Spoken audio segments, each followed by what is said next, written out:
هل تعرف إن في أدوية ما ينفعش تاخدها وتسوق؟ محدش قالك؟ تعال أنا أقولك. أدوية الحساسية ممكن تسبب نعاس جامد، زي مثلا الدايفينهيدرامين اللي هو بنسميه بنادريل.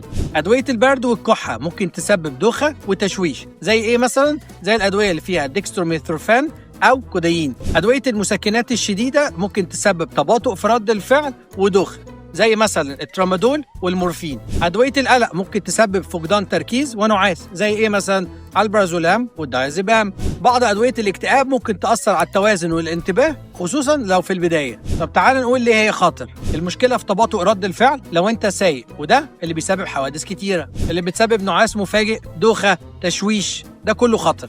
نصيحة بقى، لو انت بتاخد اي ادويه من دول او ادويه مشابهه، اطمن الاول، خدهم في البيت قبل ما تسوق. لو اول مره تستخدم الدواء، خد اول جرعه وتاني جرعه في البيت عشان تتاكد ان كله تمام قبل ما تبتدي تسوق. حلو ان انت تسال الدكتور بتاعك او الصيدلي ان الدواء ده ينفع اخده واسوق ولا لا. الخلاصه، مش كل دواء ينفع ناخده ونسوق، لازم نسال الاول اذا كان امان اخده واسوق ولا لا. ما تنسوش اكتبوا لي في الكومنتات موضوع عايزين نتكلم فيه يخص الدواء وانا هجاوبكم عليه. أنا بيتر واصف، صيدلي مصري من شبرا، عايش في كاليفورنيا، ودي شبرا فوني. أشوفكم الفيديو اللي جاي.